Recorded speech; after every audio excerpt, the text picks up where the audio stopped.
servidor, el reverendo Rómulo Cordero. Bienvenidos a este su programa Desde el Desierto. Gracias por darnos su atención.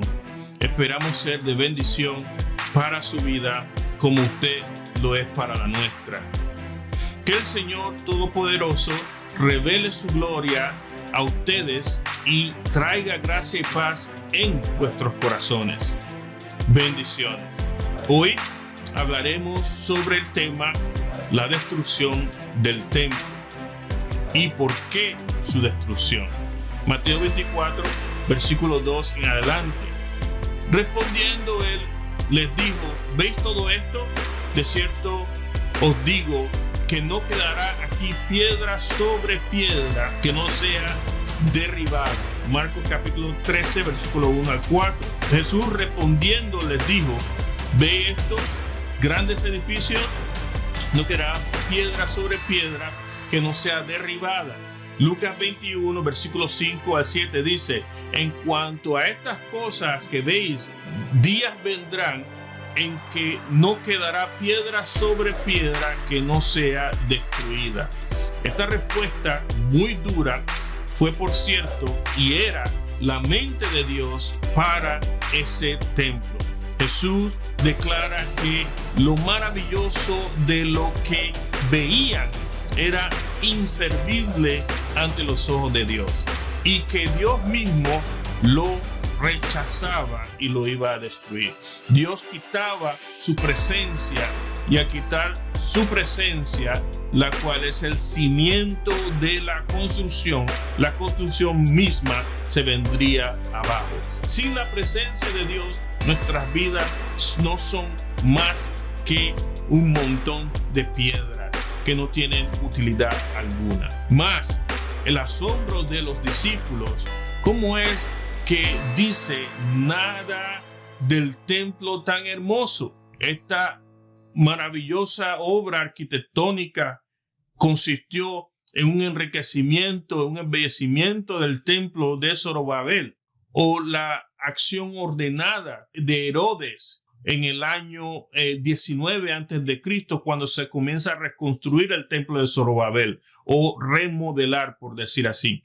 El trabajo principal duró 9 años y medio, pero la terminación de la obra se prolongó hasta el año 62 después de Cristo. El templo de Herodes seguía la estructura del templo de Salomón, pero era de mayores dimensiones, era un templo mucho mayor, pero el templo de Salomón era con más lujos. Las explanadas del entorno del santuario que constituían los atrios se extendieron grandemente, lo que exigió una verdadera reconstrucción, aterramiento y sostenimiento de muros de todo el entorno en que estaba edificado el templo. El templo tenía hermosos pórticos limítrofes con el atrio llamado de los gentiles, que se llamaba pórtico de Salomón, y el pórtico real.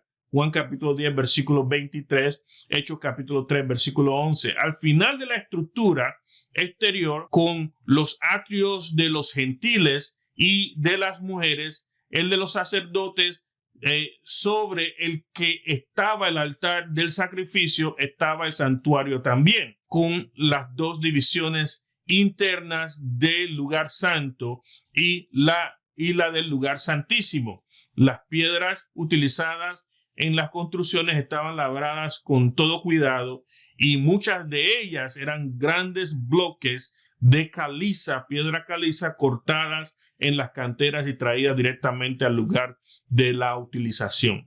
No cabe duda de que aquellas piedras y la hermosura de las construcciones llamó poderosamente la atención de los discípulos, que tuvieron la marcha de que el Señor había iniciado hacia Betania y llamaron su atención para que reparase en ellas. Todos los judíos y del mismo modo los discípulos estaban orgullosos y admiraban el santuario como un logro nacional, considerándolo como un conjunto asombroso, especialmente notorio para personas acostumbradas a las edificaciones o mucho más sencillas de Galilea.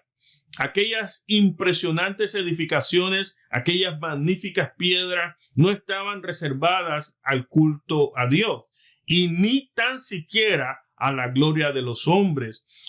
Todo aquello sería destruido, derribado y asolado. La casa de Dios había disfrutado de la protección de Dios. Mientras Dios estaba en ella, dejada por el Señor, se convertía en una casa más de los hombres, que sufriría las mismas transformaciones de ellos. La profecía sobre la acción que tendría lugar en el año 70, cuando las fuerzas de Tito asolaron la ciudad de Jerusalén, no se había pronunciado por un profeta más, sino el profeta supremo, el Hijo de Dios, que anunciaba lo que tendría lugar sin que pudiera ser impedido, porque era la misma palabra eterna de Dios, pronunciada por el Verbo eterno, que tendría su cumplimiento. Antes sería posible que pasase el cielo y la tierra, que una sola de las palabras de Jesucristo quedase sin cumplimiento. Mateo 24, versículo 35. La rebeldía del pueblo había llegado a la máxima expresión. Por tanto, solo podían esperar juicio a causa de su pecado. Mateo 24, versículo 3. Dice, y estando él sentado en el monte de los olivos, los discípulos se le acercaron aparte diciendo, dinos, ¿cuándo serán estas cosas y qué señal habrá de tu venida y del fin del siglo? Marcos capítulo 13, versículo 1 al 4. El versículo 3 en particular dice, y se sentó en el monte de los olivos frente al templo, y Pedro, Jacobo y Juan y Andrés le preguntaron aparte, dinos, ¿cuándo serán estas cosas y qué señal habrá cuando todas estas cosas hayan de cumplirse? Lucas capítulo 21, versículo 5 dice, y le preguntaron diciendo, maestro, ¿cuándo será esto? ¿Y qué señal habrá cuando estas cosas estén para suceder? La subida desde Jerusalén a Betania podría hacerse por una vía corta, pero bastante pendiente, inclinada, que culminaba en el Monte de los Olivos. Probablemente se sentaba allí el grupo de los 12 con Jesús para descansar luego de la subida de esta elevada montaña.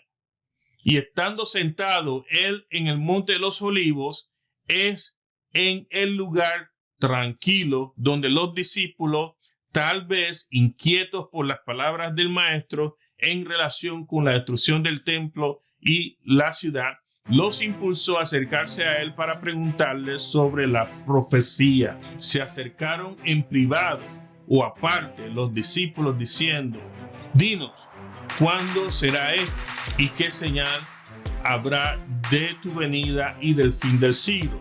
La pregunta de los discípulos es recogida por los 3 evangelios sinópticos, aunque con notorias variantes entre el primero y los 2 siguientes. Según Marcos, la pregunta que formularon a Jesús tenía que ver con el tiempo de los acontecimientos predichos sobre la destrucción del templo, pidiendo una señal que permitiera conocer anticipadamente el momento en que se producirían estos acontecimientos. Marcos capítulo 13, versículo 4. Lucas, por otro lado, registra prácticamente la misma pregunta. Lucas 21, 7. Sin duda es la pregunta lógica a la predicción de Jesús sobre la destrucción del templo. Ellos pedían al maestro alguna señal que les permitiera discernir el tiempo en que se producirían los acontecimientos anunciados. Sin embargo, según Mateo, hubo 2 preguntas bien diferentes. Se preguntaba a Jesús señales sobre la venida y el fin del siglo, es decir, el tiempo antecedente a su regreso a la tierra como rey. Los discípulos estaban viviendo una situación sumamente extraña para ellos como consecuencia de los anuncios que el Señor Jesús les había hecho sobre la muerte en Jerusalén, su muerte misma. En esas predicciones estaba también la promesa de su resurrección. Con todo, el debido gran número de enseñanzas recibidas, no entendían e incluso rechazaban la idea de que el Mesías pudiera morir. Nadie sabía su final, pero todos entendían que no debería de haber sido la muerte.